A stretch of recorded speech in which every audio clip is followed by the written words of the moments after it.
Momento.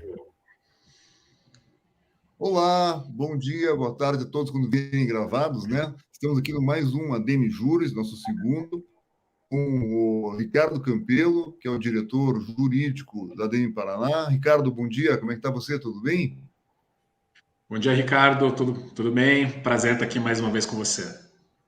O Ricardo tem muita experiência, ele tem a parte jurídica de várias associações de incorporadores, a parte imobiliária, tanto no Paraná quanto no Brasil, e com o Ângelo Volpe, que é um cartorário antigo, já tradicionalíssimo em Curitiba, muito bem quisto, tanto como pessoa física como pessoa jurídica, líder do setor aí em várias frentes, né, Ângelo? Bom dia, como é que está você? Tudo bem? Bom dia, tudo bem? Obrigado pelo convite aí, o assunto realmente é muito interessante aí. Legal. Então, hoje vamos falar sobre a nova lei de cartórios e incorporação, que é a Lei 14.382/2022. A gente fez o primeiro ADM Juros, né, Ricardo? Sobre o projeto de lei, agora... Era a medida provisória. Provisória, medida provisória 1085. E daí mudou muito daquela medida provisória para a lei. Agora, como é que está o contexto disso, Ricardo? Tem algumas mudanças, né? A gente até vai destacar... Aí, depois da conversão em lei, teve alguns trechos que foram vetados pela presidência, então esse foi um processo legislativo bastante entroncado, por isso que é importante a gente mostrar até o que não foi aprovado na conversão da medida provisória em lei e o que foi vetado também pela presidência.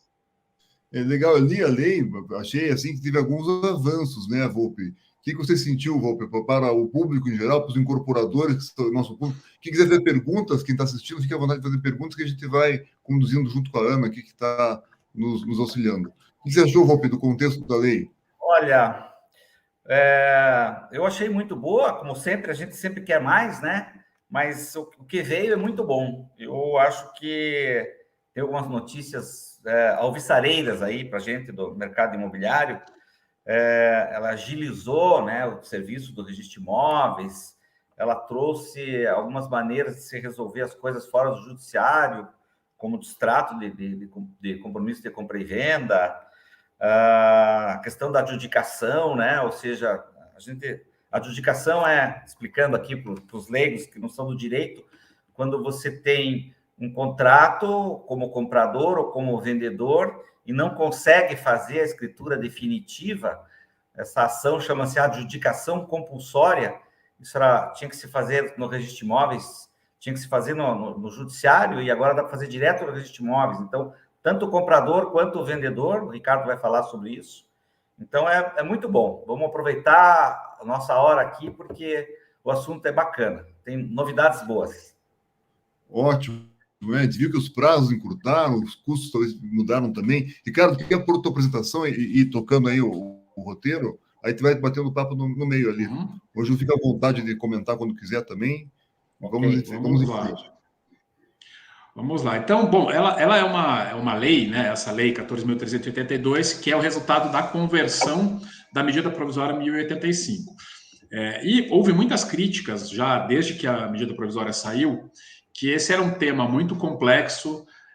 Na verdade, são vários temas que a medida provisória trata, né? Ela vai tratar, de um lado, de questão registral, de integração dos sistemas virtuais, né, que atendem registros públicos, e vai tratar também de questão direta da incorporação imobiliária, questão sobre concentração dos atos na matrícula, que aí impacta nas due diligence que nós fazemos, né, na verificação da documentação do vendedor, e que isso não deveria ser feito desta forma, né, via medida provisória. Mas isso já é uma prática consagrada no Brasil.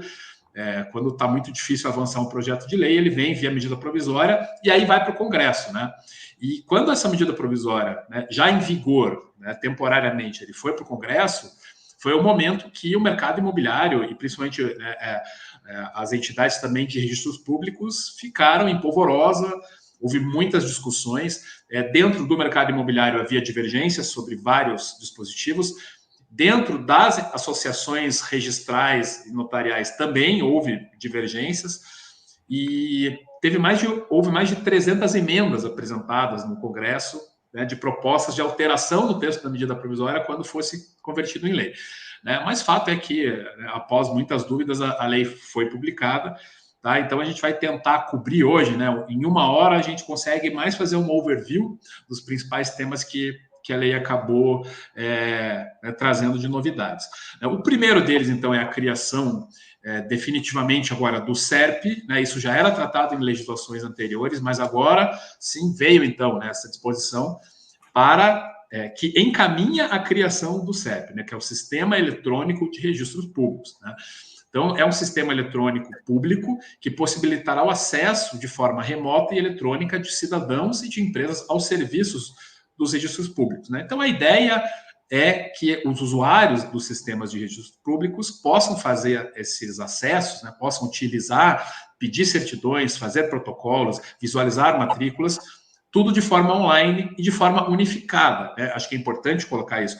Hoje, há muitos serviços que nós já estamos fazendo de maneira remota, né? Já tem memorial de incorporação sendo protocolado de forma virtual, o que é uma grande novidade. Então, esse processo ele já vem acontecendo, não é como se nós estivéssemos trabalhando com papel até ontem e agora a gente vai passar a atuar online. Não é isso, esse é um processo que já vinha encaminhando, nós temos as centrais que atuam na facilitação desses serviços, mas a ideia agora é fazer uma unificação nacional, né, e o CNJ ficou responsável por regulamentar esse sistema para facilitar e unificar o acesso por todo cidadão. É por aí, né, Ângelo?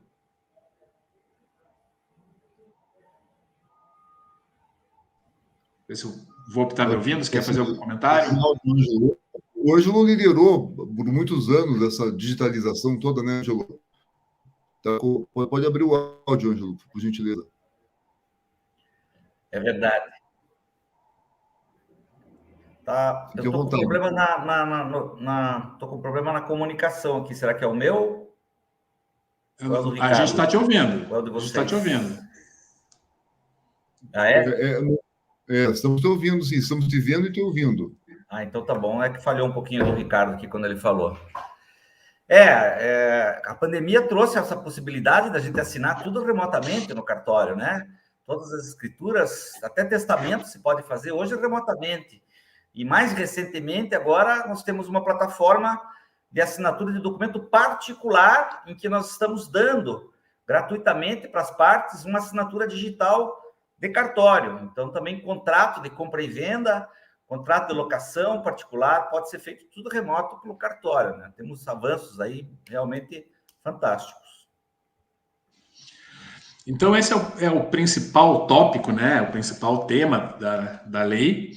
E aí a gente vai entrar um pouco agora também nas peculiaridades, né? Então, houve essa mudança nos prazos também, né? Isso foi algo que animou muito o mercado, animou o pessoal.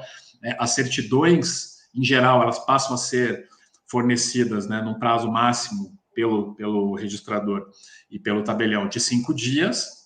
E para matrículas, para pedidos de matrícula imobiliária, é um prazo bem mais curto, que é um prazo de 4 horas, né? Claro, 4 horas úteis. E a certidão negativa de ônus de 1 dia, né? E todas essas certidões vão poder ser solicitadas também pelo sistema eletrônico, né? Pelo SERP, que é esse sistema unificado público. Então, eu ganho, o pessoal ficou bem animado, né, Volpe? Acho que vai facilitar bastante o dia a dia. Teve uma importância, uma modificação importante aí também no tipo da emissão de certidão. O mercado, os colegas estão entendendo que a certidão de ônus ela ficou meio morta, porque agora eles criaram uma nova certidão, não sei se eu estou me adiantando, se você vai falar disso, Ricardo. Não, pode entrar. É um resumo da matrícula, né? Então, não vai ser necessário pedir duas certidões, pede inteiro o teor e pede de ônus, né? Vai ser uma certidão só. E esse prazo de 4 horas aí é um sonho de consumo de todo mundo, né? Nem fale. Puxa vida, como a gente sofre com prazos no registro de imóveis.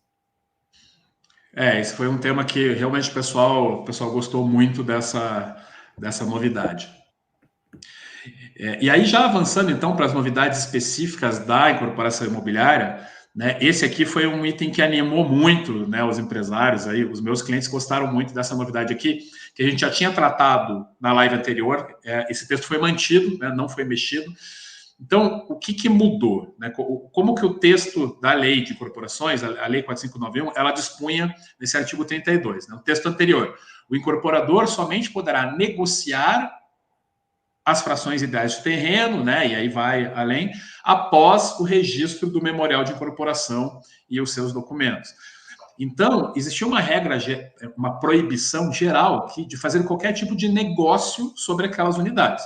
E aí o pessoal, a gente sabe, né, que o pessoal às vezes está ali, teve uma prenotação no registro do memorial de incorporação, vai levar mais 30, 60 dias para conseguir o registro, mas eu já estou com o meu plantão ali praticamente pronto, a gente já sabe, tem vários interessados passando, querendo fazer negócio, né? O que eu posso fazer antes do memorial de incorporação, antes desse registro? Pela redação anterior, não podia fazer nada, né? Você não podia fazer nenhum tipo de negócio em cima daquelas unidades. Com a mudança agora, essa expressão negociar virou alienar, ou onerar, né? Ou colocar algum ônus ali. Então, o que eu não posso fazer agora, antes do registro de imóveis, eu, incorporador? Eu não posso alienar, ou seja, eu não posso vender, eu não posso fazer uma promessa de compra e venda. Mas eu posso fazer um instrumento de reserva, né, que é o que o pessoal costumava praticar. Então, eu tenho um interessado aqui, eu posso segurar, eu quero amarrar esse cara que quer comprar. Como que eu faço isso? O pessoal fazia termo de reserva, assinava lá uma proposta em que ele estava se comprometendo a fechar o negócio por aquele valor. E eu posso, inclusive, fazer uma opção de compra. Eu posso assinar um documento em que eu dou para esse comprador a opção de comprar pelo valor X, e eu entendo que pode até receber um sinal de negócio, se for o caso. Então, isso facilitou bastante a vida do incorporador nesse período ali, antes do registro do memorial de incorporação. Passando aqui para um outro tema, agora sim a gente teve uma mudança, né? No texto, em relação ao texto que estava na medida provisória, para o texto que virou a lei convertida, né? O texto já convertido em lei. Isso estava dando muita polêmica também. Teve um caso de uma associada da Abrainc, lá em São Paulo, que teve o usuário, ele chegou a entrar, o consumidor ele chegou a entrar com ação judicial. Então, qual que era a disposição que estava na medida provisória? Estava em vigor, né? Era uma obrigação da incorporadora encaminhar aos adquirentes e à comissão de representantes dos adquirentes, a cada 3 meses, a relação dos adquirentes com seus endereços residenciais eletrônicos. Isso aqui é um compartilhamento de dados que a incorporadora estava sendo obrigada a fazer com todo e qualquer adquirente. Isso a gente sabe que tem uma implicação muito grave em face da Lei Geral de Proteção de Dados, né? Ou seja, esses dados vão acabar vazando e aí a incorporadora hoje já está exposta, né, a tomar processos por estar compartilhando dados. Então, houve muita discussão sobre esse tema e essa expressão ela foi excluída. Então, essa expressão aos adquirentes foi excluída, né? A gente acha que foi um acerto muito grande do Congresso em tirar esse texto, e a incorporadora ela vai ser obrigada a apresentar somente a comissão de representantes, né? Que é aquela comissão montada quando se faz o patrimônio de afetação. Para essa comissão, você entrega, sim, esses dados e essa comissão fica responsável pelo controle e tratamento desses dados como se fosse uma empresa normal atendida pela LGPD. Aqui já um tema, né, voltando para a parte registral, um tema interessante, né, que é a instituição do condomínio. Né? Existiu um debate muito grande, né, ainda há, sobre quando que nasce o condomínio, né, essa figura jurídica do condomínio, quando que ela nasce? Quando eu registro o memorial de incorporação ou quando eu finalizo a obra, baixo a incorporação, né, e averbo a construção? Quando que nasce o condomínio edilício? E veio essa alteração legal para dizer, né, nesse artigo, no parágrafo 1º A, que o registro do memorial de incorporação sujeita as frações do terreno e respectivas acessões a regime condominial especial. Né? Então, ela está querendo solucionar essa discussão para dizer o condomínio de início nasce com o registro da incorporação. E isso tem um impacto muito grande, especialmente nas custas, né? Porque esse ato ele passa a ser um ato único. Eu registro a incorporação e, ao mesmo tempo, eu já estou instituindo o condomínio. Né? E esse é um ato único que vai estar sujeito a pagamento de custas uma única vez. Esse é um tema, né, Volpi, que havia muita... E, especialmente, a questão das custas, né? Exatamente. E eu, não só como tabelião, mas também estou fazendo uma incorporação num condomínio próprio meu e estou sofrendo na própria pele, porque isso normalmente não passava por nós, né? O tabelião não faz essa parte de registro de incorporação e condomínio, e então eu não via muito isso. Escutava, mas não via porque não é uma atividade do tabelião. Mas agora, como eu estou fazendo um próprio meu Deus do céu, sofrendo horrores. Eu estou fazendo um condomínio horizontal e eu entrei com um pedido de divisão amigável das frações do solo, porque tinham 2 proprietários que tinham uma fração do terreno e além da gente com a incorporadora. E faz 6 meses que eu estou brigando com o registro de imóveis para ele entender o que eu quero. Agora facilitou com isso daí. Essa é uma polêmica que a gente espera que esteja sendo superada. Ainda na parte registral da incorporação, uma mudança importante aqui. Dentre os documentos que o registro de imóveis exige para fazer o registro da incorporação, estava essa linha aqui, que é o atestado de idoneidade financeira fornecido por estabelecimento de crédito, né? Então, a incorporadora ela tinha que ir até um banco, né, até uma instituição financeira para pedir um atestado de idoneidade para apresentar no registro de imóveis. E decorrente dessa exigência, o registrador ele acabava fazendo uma análise financeira da incorporação, né? Então, até a meu ver, isso era um pouco subjetivo, né? Porque a lei fala que você tem que exigir o atestado de idoneidade financeira, mas eu já tive caso de cliente que foi registrar um memorial de incorporação e com o atestado em mãos, né, conseguiu o atestado com o banco, mas o incorporador ele fez uma análise das certidões, como se ele estivesse fazendo uma due diligence, né, o registrador, né? Ele fez uma análise, fez uma due diligence da incorporadora e negou o registro e falou assim, você tem muitas ações judiciais aqui contra você, eram ações de comprador, lá de vícios consultivos, você não pode registrar. Então, isso, a nosso ver, é muito ruim, né? Isso traz muita insegurança jurídica. Esperamos que agora, com o afastamento desse documento, né, o registrador não precisa mais exigir esse documento, que isso reduza um pouco essa subjetividade, né, naquilo que o registrador pode exigir. Né? Me parece que é por aí, né, Volpi? Esse tipo de documento que acaba trazendo uma subjetividade, né?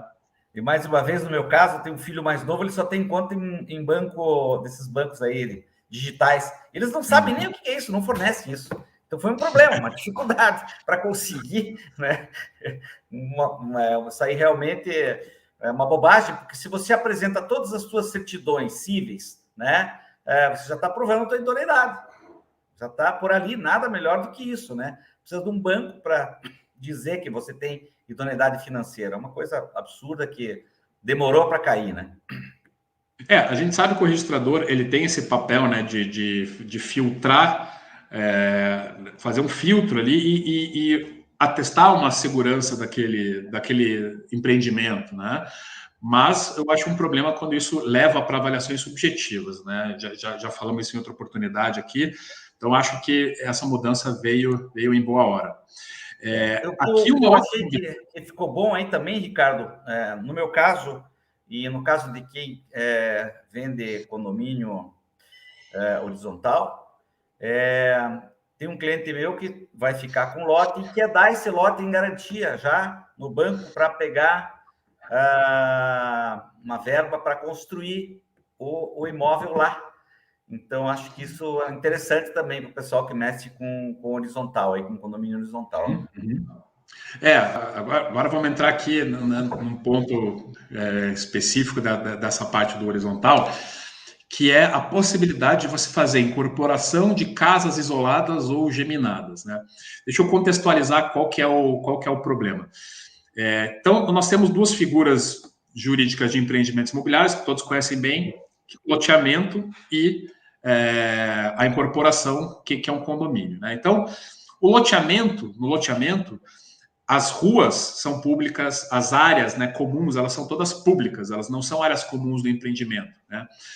E no loteamento, eu não podia vender a casa construída, né? Eu, para fazer um loteamento, né, dessa forma, pegar uma gleba maior, parcelar o solo e vender para o consumidor, eu só poderia vender os lotes, né? Eu posso, para vender as casas, eu precisaria fazer um condomínio. Só que nem sempre o condomínio é viável do ponto de vista urbanístico, né? Porque às vezes eu tenho uma área muito grande, eu tenho que abrir ruas, né? Eu tenho que abrir vias públicas. E aí ficava uma zona cinzenta ali em que o empreendedor ele não conseguia, porque o negócio dele, às vezes, é vender a casa, né? O core business dele é construir casa e vender. E aí ele não conseguia viabilizar o empreendimento. Então, esse artigo 68, acho que eu vou deixar mais geral aqui, né, para a gente não perder tanto tempo, mas o que ele quer possibilitar? Ele faz uma mescla desses dois institutos, né? Ele permite que você faça um loteamento, você vai ter que aprovar como loteamento, né? Mas ele possibilita que você agregue uma incorporação imobiliária de casas para vender essas casas durante a construção. Então, o que está nesse artigo 68, aqui, acho que não vem ao caso fazer a leitura, mas é isso, passa a possibilitar, então, que eu faça um parcelamento do solo, né, vai, né, ser demorado como um loteamento, né, tem as desvantagens do loteamento, que a gente sabe que tem, mas traz essa possibilidade. E aí, em vez de vender os lotes, não, eu já quero construir, eu quero agregar valor ao meu produto, né, eu quero construir as casas e vender casa, não quero vender lote, né. Pode fazer a partir de agora, né, registrando um loteamento e uma incorporação ao mesmo tempo aqui. E aí, essa novidade bem interessante, né, Ângelo, que é a adjudicação compulsória extrajudicial. Né, o Volpe trouxe já um pouquinho ali no início, né, do que isso se trata. A gente conhecia a adjudicação compulsória como aquela situação, até a gente tem caso aqui no escritório, né, a pessoa comprou um imóvel lá, fez aquele instrumento particular, e aí, não levou a registro, né? Aquele velho problema do comprador que não leva a registro a sua compra. Não levou a registro no sentido assim, não fez nem a escritura, né? Não houve a escritura, ele ficou só com o contrato de gaveta. E aí, essa incorporadora, 10 anos depois, ela fechou. Ela não existe mais. Então, como que essa pessoa faz para transferir a propriedade para ela? Eu tinha que entrar com uma ação judicial de adjudicação compulsória, né? Precisava de um provimento judicial, aí não localizava a incorporadora, não localizava os sucessores, tinha que fazer citação por edital, era um processo muito moroso. E aí passa a ser possível, então, fazer essa adjudicação compulsória extrajudicial. Eu vou no cartório, comprovo que eu fiz o pagamento de todas as prestações, e então obtenho uma transferência do registro sem precisar de uma ação judicial. E a grande novidade é que passa a ser possível também a adjudicação compulsória extrajudicial reversa, né? Como o Volpe também já comentou. Quando o comprador não faz esse registro e a incorporadora, né, ou loteadora, ela acaba ficando com aquele imóvel em nome dela indesejadamente, porque fica havendo cobrança de IPTU que ela acaba tendo que honrar, eventualmente até cobrança de condomínio que ela passa a ter que honrar. Aí você vai na prefeitura e fala, olha, eu já vendi, está aqui o contrato de compra e venda. E a prefeitura fala, não, eu preciso da escritura. Não, mas não foi feita a escritura porque o comprador não vem assinar a escritura, né? Então, agora, a incorporadora, ela passa a poder fazer isso, ela passa a poder, né, ir até o cartório e falar, eu quero fazer uma adjudicação compulsória reversa. Eu quero transferir para o comprador essa unidade que ele está se negando aqui a receber a escritura. Qual que é o detalhe, que eu já até incluí aqui na apresentação, é preciso fazer o pagamento dos emolumentos e tributos, né? Especialmente ITBI. A gente sabe que um dos obstáculos para o comprador fazer esse registro é justamente o ITBI. Ele não quer receber, né? Ele não quer assinar a escritura para não ter que pagar o ITBI. E aqui, nessa incorporação, nessa adjudicação reversa, né, tem que ser feito o pagamento do ITBI.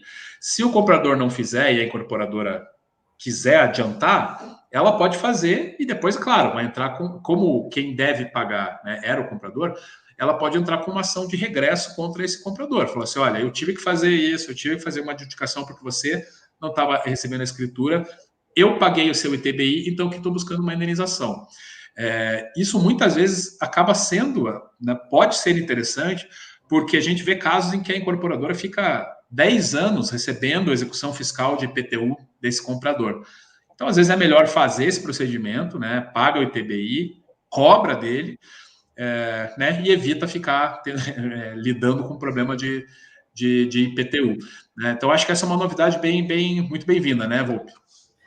Lembrando que hoje ficou fácil para você bloquear a matrícula, né? Você entra com uma ação de cobrança, por exemplo, já pede para o juiz, na hora, fazer uma anotação na matrícula. Então, esse cara não vai conseguir vender o imóvel dele enquanto ele não resolver essa ação. Então, a incorporadora, a construtora, nesse caso, está garantida com o próprio imóvel, não só com o ITBI, mas com as próprias despesas do registro e, eventualmente, também o trabalho de um advogado para fazer isso, né? Com certeza, né? Acho que é uma novidade aí que passa a ser interessante. Aqui um ponto, né, que a gente tinha trazido também quando era medida provisória, e houve um veto presidencial parcial. Esse é um ponto que ficou, a meu ver, ficou complicado e pode gerar insegurança jurídica, relacionado ao patrimônio de afetação, né? Então, a lei do patrimônio de afetação é lá de 2004, né? A gente vem lidando com isso, né? Os meus clientes, a maioria usa o patrimônio de afetação para poder se beneficiar do RET, é uma vantagem muito grande. E a lei do patrimônio de afetação, ela criou todo um procedimento de você instituir o patrimônio de afetação, mas não falou sobre a baixa, sobre a extinção do patrimônio de afetação. E, a meu ver, nem precisava falar isso. Por quê? O patrimônio de afetação, ele é irretratável. O incorporador, ele não pode voltar atrás e desistir do patrimônio de afetação. Vai ter que usar até o final da obra. Então, a meu ver, estava resolvido. Fala sobre a instituição, não precisa falar sobre baixa, né? Porque não vai trazer efeito nenhum. Tudo que acontecer depois vai ficar sujeito ao patrimônio de afetação. Mas, né, começou a ter esse tipo de problema, esse tipo de questionamento com o registro de imóveis. Começaram a exigir, né, após a baixa da incorporação, que fosse feita a baixa do patrimônio de afetação. E aí, como a lei não tinha respostas para como isso é feito, né, eu tenho unidades prontas que eu não vendi ainda, como que eu faço isso? Então, a medida provisória, ela trouxe algumas disposições para tentar resolver isso e que acabaram caindo no meio do caminho. Bom, então, qual que era o texto original? Você separava unidades que já tinham sido negociadas das unidades ainda não negociadas, né? Então, eu terminei a incorporação, vou lá fazer a baixa da incorporação, né, registrar o habite, averbar a construção e baixar a incorporação. Separa o que é a unidade que não foi negociada ainda das unidades que já foram negociadas. Para essas unidades já negociadas, né, o que dispõe, como que ficou o texto da lei? Uma vez averbada a construção, o registro de cada contrato de compra e venda ou de promessa de venda, acompanhado do termo de quitação da financiadora da construção, né? Então, se tiver banco, né, o banco vai ter que comprovar que você já quitou, né, o teu financiamento. Isso importa na extinção automática do patrimônio de afetação em relação à respectiva unidade. Então, o que nós sempre defendemos, né, é isso, a extinção automática do patrimônio de afetação. Se eu já executei a obra, quitei banco, extinção automática, né? Então, para as unidades negociadas, foi assim que a legislação tratou, ou seja, você já fez a venda, né, trouxe aqui a escritura, né, ou a promessa de compra e venda registrada, está liquidada, está resolvido. Porém, na sequência, deixa eu só recuperar aqui o veto, né? Então, ficou esse veto para as unidades negociadas, tá? Então, vou ler aqui as razões do veto.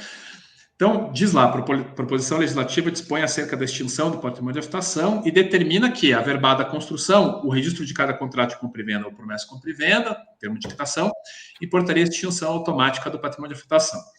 Contudo, apesar da boa intenção do legislador, a medida contraria o interesse público, pois extingue o patrimônio de afetação quando do registro da compra e venda, ou seja, em momento anterior à entrega do imóvel, retirando a competência do incorporador e sua obrigação de entrega pronta, gerando um passivo de indenização por obras inacabadas. A meu ver, uma confusão enorme que foi feita nesse veto aqui. Por quê? Porque a lei do patrimônio de afetação, ela já deixava claro que as obrigações do incorporador, né, que ele fala da entrega, elas vão permanecer. Independente do patrimônio de afetação acabar, a construção está entregue, todas as obrigações permanecem.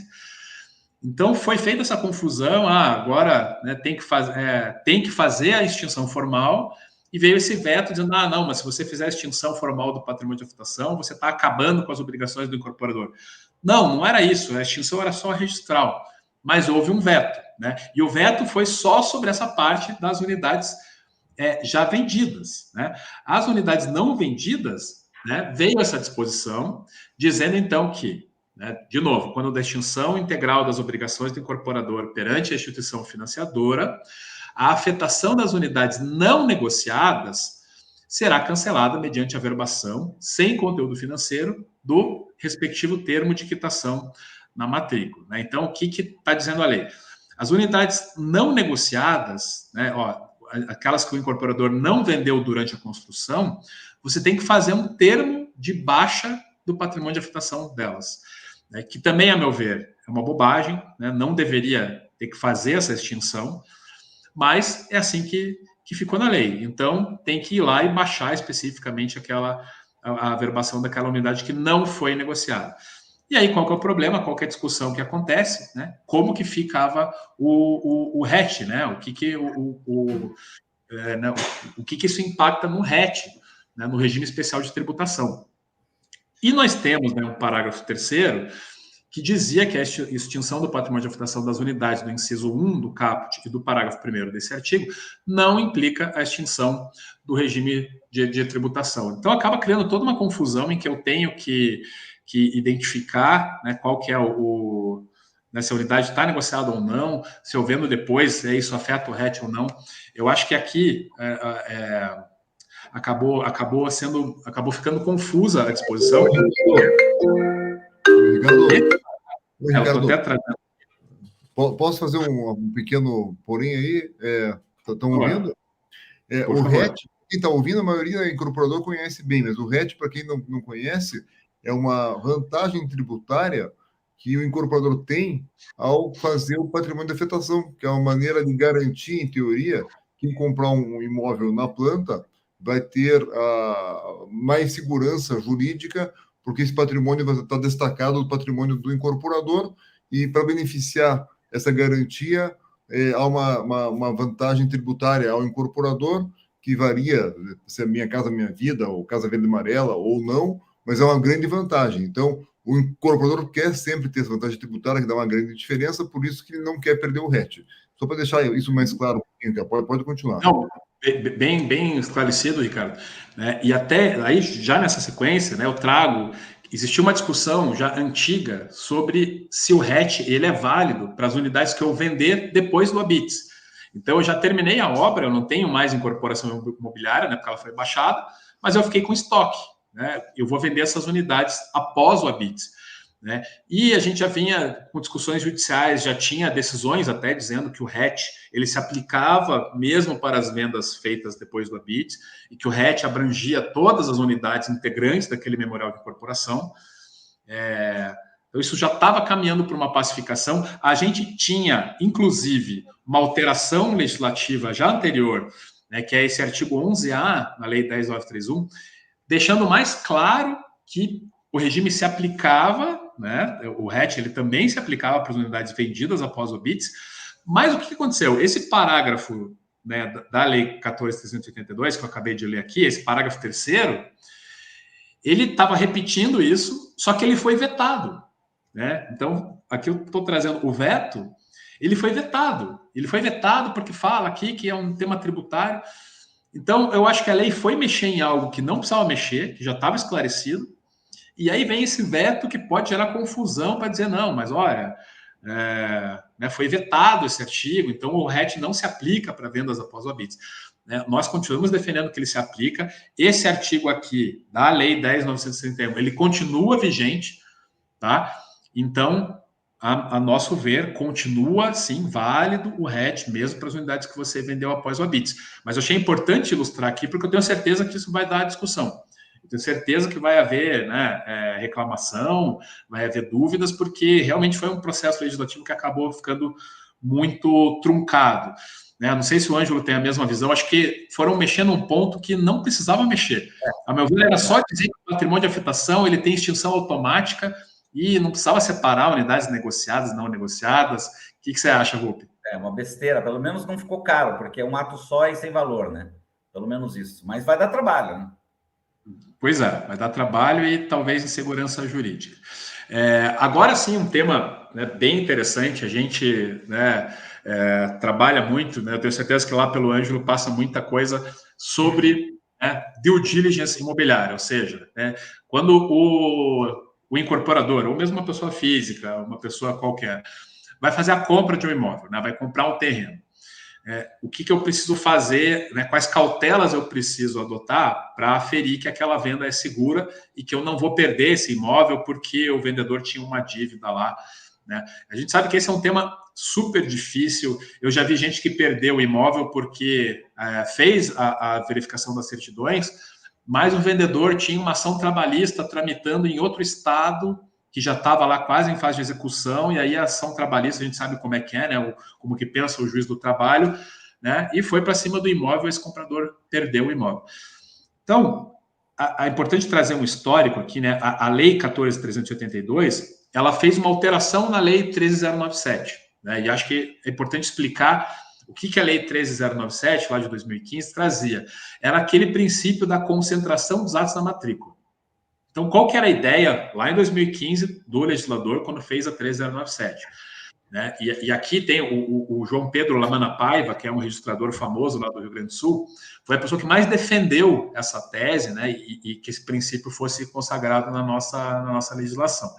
Bom, não poderão ser opostas situações jurídicas não constantes na matrícula no registro de imóveis, inclusive para fins de evicção, né, que é essa perda do imóvel quando o vendedor tinha alguma dívida, ao terceiro de boa-fé que adquirir ou receber em garantia, né, o imóvel.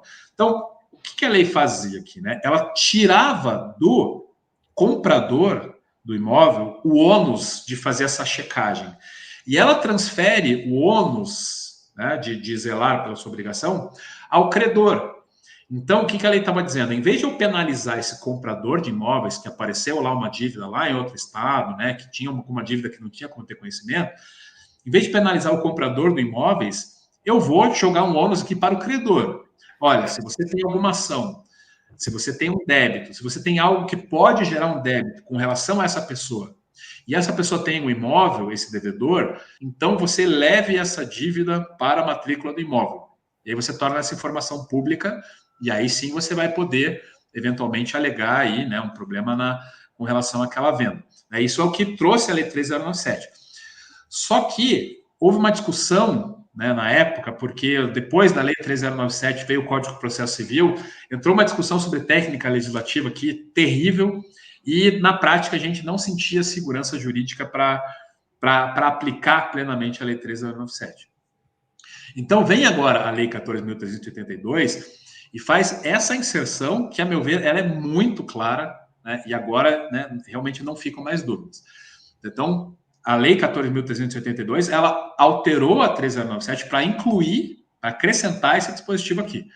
Para a validade ou eficácia dos negócios jurídicos a que se refere o caput, ou para a caracterização da boa-fé do terceiro adquirente de imóvel ou beneficiário de direito real, não serão exigidas a obtenção prévia de quaisquer documentos ou certidões, além daqueles referidos no decreto lá de 85, né, que é a 7433, que é basicamente matrícula e certidão de ônus, tá?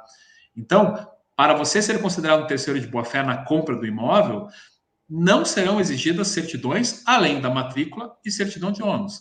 Inclusive, o item 2 traz, de forma mais específica, né, não serão exigidas a apresentação de certidões forenses ou de distribuidores judiciais. Tá? Então, agora fica muito claro que o comprador, né, para a caracterização dele como terceiro de boa-fé, não são mais exigidas as certidões. Né? Não quer dizer que o tabelião não possa exigir, porque isso segue uma outra legislação, que é a legislação da corregedoria, aquela coisa, né? Tem que ter algumas certidões que são obrigatórias, outras certidões ele pode abrir mão e vai ressalvar na escritura lá, né, Ângelo? O comprador dispensou a apresentação das certidões. Mas deixa mais claro, então, esse racional agora de trazer o ônus para o credor, né? E evitar, minimizar o número de situações que podem ser afetadas, né, por essa situação de aparecer uma dívida posterior. Né? O que você achou, Ângelo? Bem-vindo aí a esse dispositivo? Sem dúvida, muito bem-vindo. E junto com isso veio também, né, Campelo, uma decisão da STJ dispensando a necessidade de certidões tributárias, né? Para lavratura de escritura. Então, hoje em dia, não é obrigatório mais ter certidão negativa fiscal para alienação de imóvel. Isso, às vezes, atrapalhava muito algumas construtoras, aí, incorporadoras, que eventualmente tinham algum problema tributário e não podiam fazer escritura. Então, essa decisão, juntamente com esse dispositivo, ela veio facilitar muito o mercado. Mas, por outro lado, é bom ter cautela, né? Quem tem ação contra alguém, né, conversa com o seu advogado para correr lá e notificar essa ação, noticiar essa ação em algum imóvel desse cliente também, porque criou também uma fragilidade para quem tem crédito a receber, quem tem alguma ação contra alguém, de correr lá, pedir para o juiz manda uma notificação para o registro de imóveis para bloquear esse imóvel lá, né? Então, é interessante, mas eu acho que vai depender um pouquinho de amadurecimento do mercado, né? Eu hoje ainda não estou dispensando tirar essas certidões, principalmente de clientes de incorporadoras que adquirem imóveis, né? O custo não é caro, não é tão caro assim, e como isso é muito novo, ainda tem um pouco de medo. Mas a lei está aí, é para valer. Ou seja, não está na matrícula, não tem ônus. Se na matrícula não tiver ônus nenhum e tirar as certidões do cara e tiver um monte de positiva lá, não interessa, porque ninguém correu e averbou isso na matrícula. Então, eu acho que é uma boa, mas a gente está com um pouquinho de medo ainda. No Brasil, né, a gente tem essas peculiaridades, né? O pessoal fala que no Brasil, pega, né? No Brasil até o passado é incerto, né? Então, claro, vamos acabar com a due diligence imobiliária?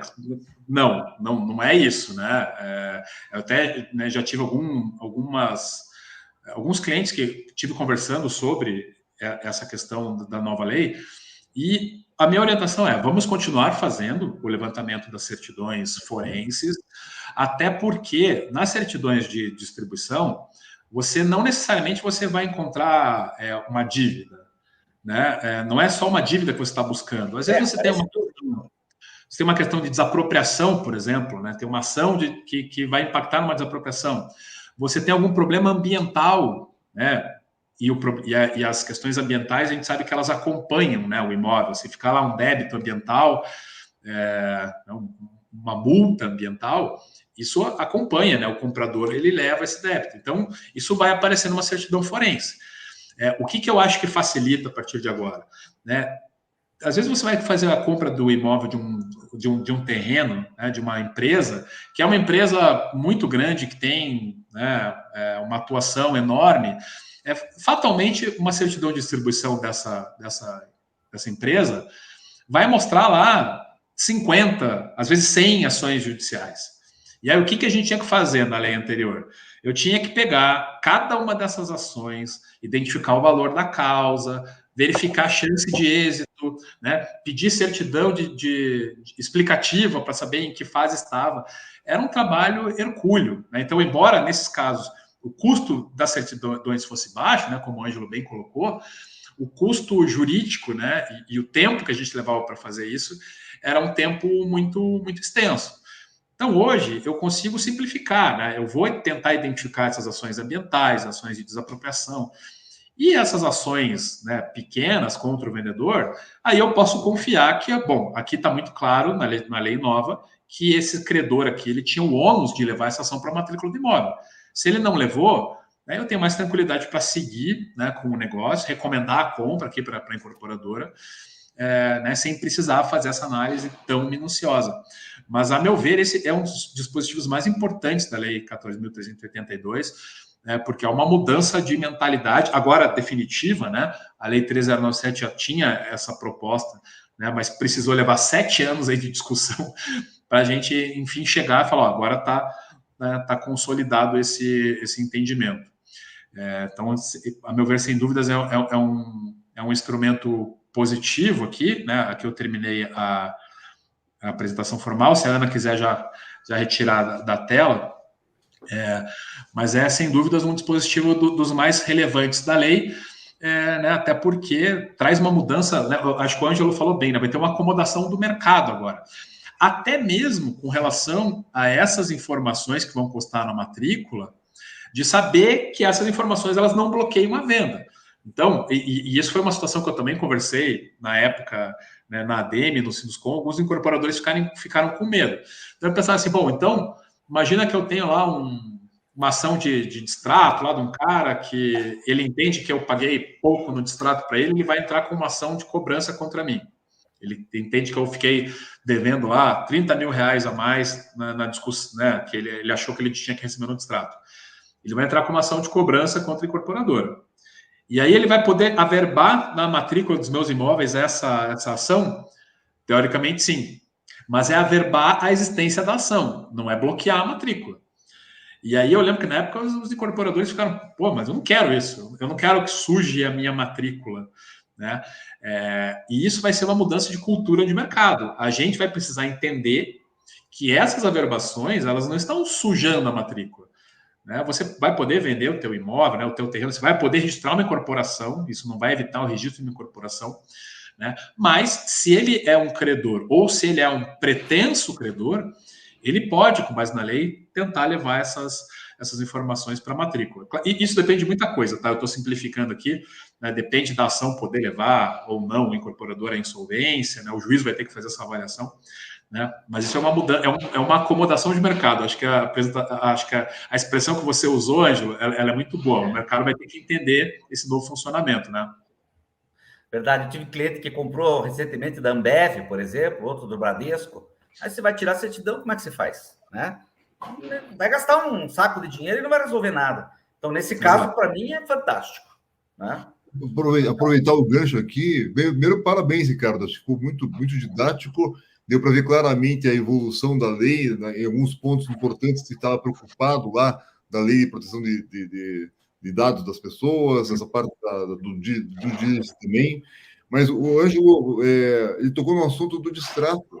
E na nossa você tocou nesse assunto também. Né? Como é que está a história do distrato? Interessante, porque tem um colega meu aqui, o Francisco Nobre, registrador de Piraquara, que ele escreveu o artigo O Elefante que Ninguém Viu, e é realmente, né? Passou ali, ninguém viu. Então, é o seguinte, a questão da venda por compromisso de compra e venda. Então, muita gente faz alienação fiduciária, mas a alienação fiduciária, a gente sabe que não é tão simples, tem que fazer leilão, é meio chatinho e tal, então, nem sempre é uma solução boa. Para quem fizer usar instrumento particular de compra e venda, de compromisso de compra e venda, ou até nas escrituras públicas, cláusula resolutiva, a gente acha que vai dar para aplicar analogicamente isso, porque antigamente você precisava executar isso na justiça. Então, você vendia um imóvel por instrumento particular e esse cliente parava de pagar, oficialmente você teria que, para limpar isso na tua venda, entrar com uma ação na justiça para dar baixa nesse contrato, né, para rescindir esse compromisso de compra e venda. Então, agora o artigo 255A, né, da Lei 6.015, que é a Lei de Registro de Imóveis, permite que o vendedor registre esse contrato no cartório de registro de imóveis e o cartório de registro de imóveis vai notificar o comprador que no prazo de 30 dias vai poder pugnar o pagamento, ou seja, depositar o valor no cartório de registro de imóveis. É uma super de uma novidade, isso não existia, né? E, por conseguinte, o registro de imóveis vai repassar para o vendedor e o negócio continua. Se o comprador não pagar, ele pode já, o oficial de registro de imóveis, já fazer a rescisão na matrícula, e, inclusive, esse instrumento, está claro ali, já é hábil, inclusive, para entrar com uma ação de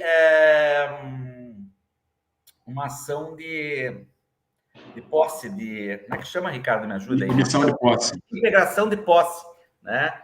Então, bem interessante, uma novidade bacana aí, que realmente passou meio batido aí por todo mundo. A gente assistiu tudo que é live que a agenda permitiu e ninguém falou desse assunto, mas é um assunto super importante, até o Luiz César Bufara que me passou isso, eu também não tinha visto, ele deve estar assistindo aqui, e ele trabalha muito com loteamento, então no caso dele é super importante, né? Porque o que acontecia também muitas vezes na prática? O pessoal vende por contrato particular, um lote e tal, e aí aquele cliente desaparece, some, e ele fica, putz, na dúvida, né? Complicado, daqui a pouco ele vai vender para outro, aparece um maluco lá e fala, não, peraí, eu tinha um contrato aqui, não paguei, você não me notificou, não me achou, agora não, agora ficou fácil, manda para o Registro de Imóveis, registra lá no cartório, Registro de Imóveis, e o Registro de Imóveis faz esse procedimento. Muito importante, então, nesses contratos de compra e venda, anotar o endereço do cliente. Inclusive, eu entendo possível, perfeitamente possível, que esse cliente declare o domicílio eletrônico dele, ou seja, o e-mail, né? E tem empregado isso há muito tempo, não só em contrato de compra e venda, mas em contrato de locação, e no geral em qualquer contrato aí, porque a gente sabe que é uma dificuldade, muitas vezes, localizar alguém no Brasil, um oficial de justiça, ou mesmo por títulos de documentos, notificar essa pessoa deixar claro, né, colocar isso no contrato de compra e venda muito claro, que ele tem um domicílio eletrônico, é possível e legal, tanto é que todos nós temos um domicílio fiscal eletrônico pela Receita Federal. Por que nós não podemos ter um domicílio eletrônico? Ou seja, aonde eu encontro essa pessoa no universo digital? Através do e-mail dele. Então, nesse caso, bastaria um e-mail a esse cliente para estar sendo notificado da mora, né, em pagamento e, consequentemente, o cancelamento. Não sei o que você acha disso, Ricardo. Eu queria comentar bem esse tópico, que ele é interessante. Traz um mecanismo, sem dúvidas, muito interessante. Numa primeira leitura, parece que resolveu a nossa vida aí com relação ao distrato, né, a relação a esse promitente e comprador que não comprou. Então, vamos pensar no cenário. Você citou o cenário aí do Bufara, né, da Paraíso. Né? Então, ele vende os lotes, faz o contrato particular, e o comprador ele pode registrar esse compromisso de compra e venda lá na matrícula. Se ele deixa de pagar, atualmente, o que a empresa, né, a loteadora aí precisava fazer?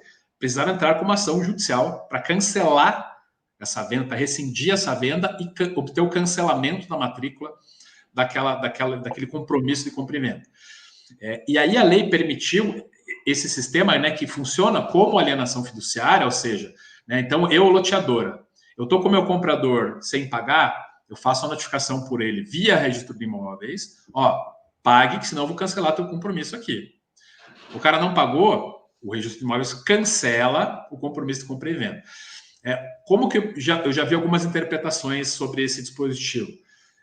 Então, o que esse pessoal está interpretando? Não, você está cancelando apenas o registro do compromisso de compra e venda. Mas você não... Até porque isso está na lei de registros públicos. Mas você não está efetivamente rescindindo aquele negócio. Você não está livre daquele comprador em absoluto. Né? E eu confesso que eu tenho um pouco de dificuldade de imaginar o judiciário, né, protecionista do consumidor, aplicando simplesmente assim, não, né, está cancelado o registro do compromisso de compra e venda, então já está cancelado esse negócio, você pode fazer, né, ter uma reintegração de posse em favor da incorporadora. Né? Mas só de poder fazer já o cancelamento do registro do compromisso de compra e venda, né, isso é pacífico, eu acho que já é uma novidade bastante positiva, porque o incorporador, né, o loteador, ele fica com a matrícula travada daquela unidade. Então o cara não está pagando, né? Às vezes você pode estar até falando de uma incorporação na planta, né? O comprador pagou o sinal de negócio, ele não pagou o resto, mas registrou na matrícula. Né? O que eu faço? Como é que eu tiro esse cara daqui? Bom, então agora eu posso fazer esse procedimento, ele tem que pagar via cartório, se não pagar, eu cancelo o registro da promessa de compra e venda dele. E aí eu posso recolocar essa unidade para venda, né? Posso colocar para venda para terceiro. Se o comprador vai entrar com uma ação, vai discutir, vai querer brigar, vai falar sobre, né, discutir percentual de devolução, essas coisas, é uma outra história, mas eu consigo liberar aquela matrícula. Acho que só por isso já é muito positivo. Assim, o pessoal do registro de imóveis, no geral, está entendendo que vai cumprir sem nenhum problema, ou seja, vai ser cancelado. Mas realmente tem uma questão, você não pode ficar com todo o dinheiro do vendedor, do comprador, né? Então você vai ter que Seguir negociar a lei. alguma coisa, porque você sabe que não é justo ficar com tudo. Há um entendimento aí que em torno de 20% é razoável, né, Ricardo? Então, Hoje tem a lei, né? A lei 4591, hoje, com as alterações da 13786, ela já diz os percentuais. Mas a gente sabe que o pessoal discute a própria lei, né? A lei autoriza até 50% de retenção quando tem patrimônio de habitação, e o pessoal está entrando com ações, em alguns casos ganhando sentenças, dizendo que a lei não vale, dizendo que o que a lei trouxe não vale. Então, é um tema bem... assim, a interpretação do Nobre, eu respeito muito ele, é que ela coloca de lado a lei do distrato, né? Ela tirou a lei do distrato desse sistema. Vamos ver o que vai dar aí. É uma novidade interessante, vamos aguardar um pouquinho, mas eu assim... Para a gente aprofundar bem, né? O Francisco é um grande doutrinador, né? Super... eu acho que vale a pena... Muito bom, vale a pena a gente pegar esse tema para aprofundar depois. Talvez até fazer uma live específica aí, Ricardo, sobre esse tema. Ótima ideia. Vou aproveitar o Volpe um pouquinho aqui agora, Campelo, que sempre foi o porta-bandeira da inovação aí da parte de eletrônico, né? Falar um pouquinho, Volpe, desse SERP, né? Dessas novidades que já foi introduzido pelo Ricardo ali, e de prazos e custas aí para o incorporador, que parece que teve uma melhora também, né? Já tocou no assunto, dá uma aprofundada, por favor, Volpe. Muito interessante, caíram bastante os prazos para o registro de imóveis, né? Eles tinham aqueles prazos largos aí, de 30 dias, esses prazos ficaram bem justos, vamos ver como é que eles vão se adaptar, mas, enfim, vão ter que cumprir isso. Então, essa é uma novidade aí muito boa para nós, era um anseio do mercado, era um sofrimento para o pessoal do mercado imobiliário e para nós tabeliães, né? Porque a gente tem costume a maioria dos colegas aí, fazer a escritura e mandar para o registro de imóveis, entregar para o cliente pronto, e aí ficava essa cobrança aí. Então, isso ficou mais rápido e ficou mais barato também em vários casos, né? A gente sabe que muitas vezes na hora de registrar uma incorporação ou uma divisão amigável, por exemplo, era cobrado por imóvel, e agora, em vários dispositivos aqui, a previsão é de cobrar como atos gratuitos ou cobrar como um ato só. Então, eu achei que isso foi muito bom para a gente e deve facilitar. Essa questão do SERP é interessante. Já há aqui no Sul uma concentração num único sistema, né, de registro de imóveis. Agora vai ter nacional. Então vai ser muito interessante, porque quando tiver alguma constrição aí imobiliária, vai direto para o SERP, isso vai abranger o Brasil inteiro. Nós vamos ter um banco de dados nacional de registro de imóveis. Então, isso aí deve demorar um pouquinho. O Brasil, país de dimensões enormes, de dificuldades enormes, né? Nós temos já de notas e saber uma dificuldade que porque tem lugar que mal tem internet, né? Mas, enfim, acaba abrangendo aí, no mínimo, um bom percentual, em torno de 90% dos registros de imóveis aí vão se adaptar logo. E nós vamos ter uma central nacional aí de registro de imóveis. Ótimo, Volpe. Vou aproveitar, temos umas perguntas aqui. Vou aproveitar que temos uns 3 minutinhos. Queria passar algumas perguntas e depois a palavra para cada um de vocês encerrar aí, tá bom? Então, o Paulo Costa pergunta: e sobre a publicidade antes do RI? Pode ser considerado abusivo por não ter incorporador RI, mesmo com a possibilidade de negociar antes do RI? Artigo 32. Ótima pergunta, Paulo. Né, sobre essa possibilidade que eu coloquei ali, né, que a lei agora ela permite essa negociação de unidades antes do RI. Eu acho que é importante ter cautela, né? Tenho encomendado isso para os clientes, mas não acho um impedimento em fazer. Né? Eu acho que é um primeiro momento da gente ter esse dispositivo novo. É importante a gente ir tateando para ver como que, né, as entidades do consumidor até vão entender sobre isso. O que eu acho agora? Primeiro, eu acho que é importante fazer isso só quando você tiver pelo menos o alvará de construção, né, já tiver o teu memorial de incorporação pronto, para saber que aquelas unidades não vão mudar, né, e aí evitar discussão sobre publicidade enganosa, né. Então, eu divulguei alguma informação e depois alterei, tive que retificar o meu memorial de incorporação, né, tive que, às vezes, mudar o alvará de construção. Então, acho importante ter esse caráter mais definitivo, né. Então, às vezes, estou com o meu memorial de incorporação pronto aqui, estou dando entrada no RI, sei que não vai mudar a característica das unidades, né? Então aí você passa a fazer essas negociações. Com relação à publicidade, acho que tem que manter a mesma cautela de antigamente, né? Então, não fazer folder com o valor das unidades, né? Não fazer uma coisa muito ostensiva, fazer uma publicidade mais discreta, colocar no folder, né? Você não tem o RI, mas você tem a matrícula do imóvel, você tem o número do alvará de construção, coloca no folder essas informações e faz um folder mais discreto, né? Fala ali, pode falar sobre a área do imóvel, né? Algumas características, mas eu acho que é importante ser mais conservador nesse momento. Boa. Aí a Maria Fernanda pergunta: para atos notariais, já é obrigatório inserir o e-mail das partes?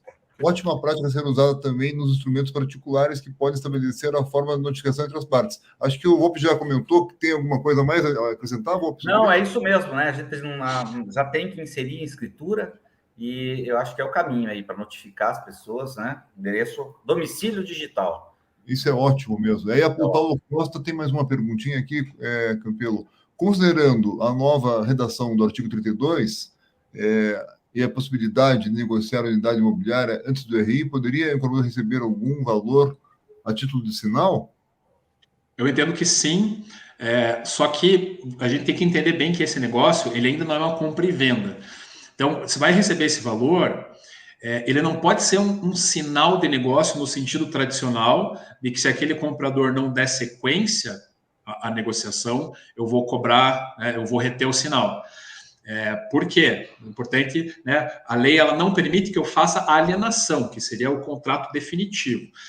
Então, eu posso fazer uma opção, eu posso fazer uma proposta, mas eu posso, né, pegar um adiantamento desse comprador e, eventualmente, até fazer alguma disposição de que eu vou reter uma parte pequena desse valor se ele não pagar.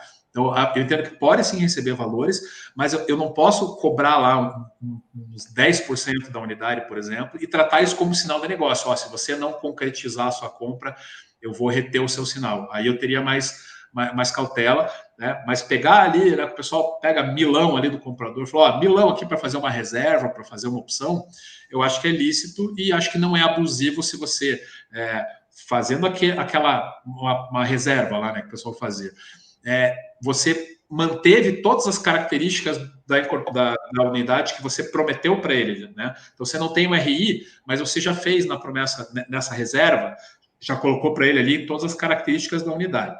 Não teve nenhuma mudança quando saiu o RI. Então, se ele desistir, eu entendo que é lícito até reter esse valor que ele pagou.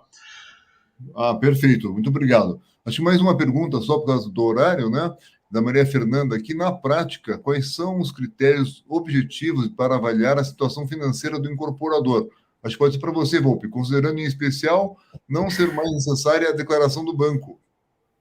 Na verdade, eu acho assim, a lei de incorporação, a intenção é boa, né? Mas não garante muita coisa. A gente sabe que grandes construtoras aí que tiveram problemas, que quebraram, infelizmente, tinham incorporação, né? Tinha feito o processo de incorporação. Então, eu acho que a incorporação não serve para muita coisa. Infelizmente, a gente não tem um processo legal que resolve tão fácil assim como incorporação. Nós temos hoje, sim, o sistema de patrimônio da afetação, que é interessante. Então, falando aí como um adquirente de um imóvel na planta, por exemplo, ele tem esses instrumentos que pouca gente usa, que é de acompanhar o andamento da obra, né? Ele tem direito de ver a contabilidade da obra, saber que todo o dinheiro que está entrando ali tem que entrar numa mesma conta, que tudo que está saindo tem que sair daquela conta, ou seja, ele pode contratar um perito, um engenheiro, um contador para acompanhar a obra. Eu acho que para quem é adquirente é o melhor jeito que você tem de se garantir que está saindo o teu empreendimento é esse, né? Independentemente de ter incorporação ou não ter incorporação, eu, se for adquirir um imóvel na planta, vou fazer isso, vou acompanhar, de vez em quando, até passar lá, dar uma olhadinha e tal, mas, claro, vai ter que contratar um engenheiro, pela comissão de representantes, pouca gente faz isso funcionar, mas acho que é um instrumento mais interessante, mais válido, é esse.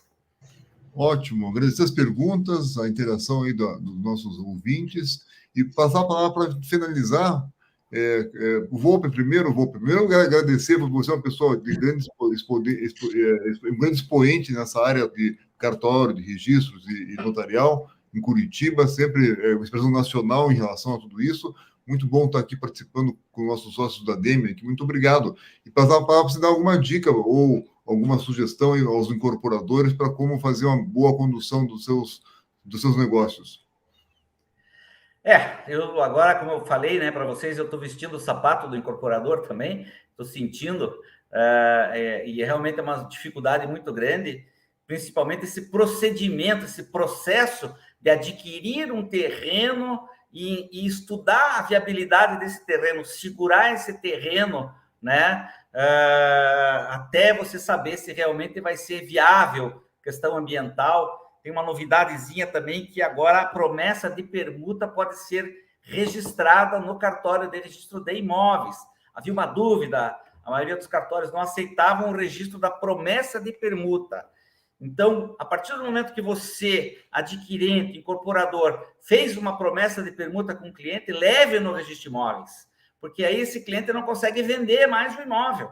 Já aconteceu com um cliente meu, da gente fazer aqui por escritura pública, promessa de permuta, e daqui a pouco ele recebeu uma proposta melhor de outra incorporadora, foi lá e vendeu.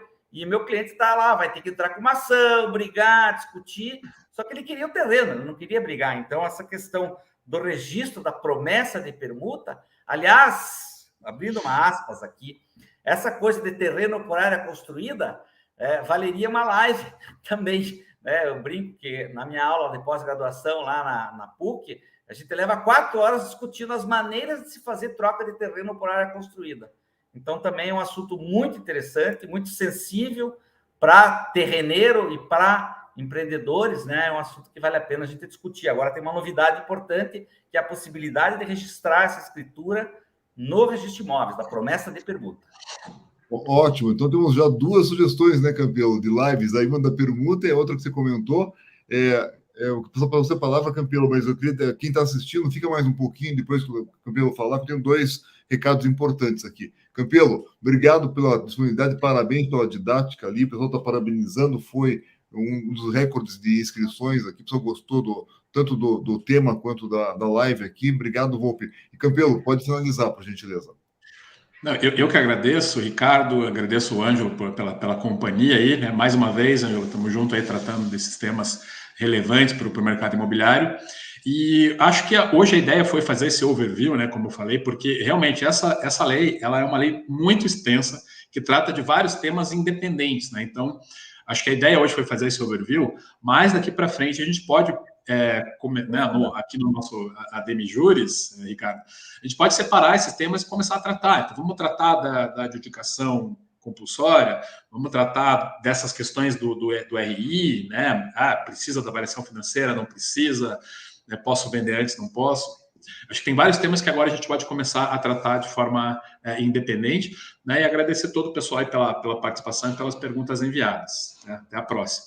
Obrigado, Ricardo. Então, o pessoal que está assistindo, tem uma pesquisa sendo feita em breve com vocês. Surgiram aí temas também para os próximos ADM Juros, já tem a permuta que o Volpe sugeriu, a educação compulsória e o RI que o Campelo acabou de comentar. Agradecer os dois. E os 2 comentários que eu tenho para fazer são: primeiro, tem uma ADM Talks agora no dia 31 de agosto sobre sustentabilidade, que vai divulgar daqui a pouco. E tem um curso nosso que a gente está coordenando que chama-se Pós-graduação em Gestão de Imóveis pela Universidade de Paris. É um curso híbrido, quinzenal, em São Paulo as presenciais, mas é online também, tanto as presenciais quanto as online. As inscrições estão abertas. Se tiver interesse, entra no nosso site, ou manda um e-mail para mim, que é ricardo@reisre.com. Sejam todos bem-vindos. As aulas começam dia 2 de setembro. Tem a Masterclass agora no B32, lá em São Paulo, no dia 20 de agosto. E é uma ótima oportunidade de conhecer os ícones desse mercado imobiliário. Inclusive, tem boas aulas sobre a parte jurídica. Pessoal, muito obrigado a quem participou. Obrigado, Ângelo. Um prazer te rever aqui. Obrigado, Campelo. Vamos marcar as próximas aí, tá?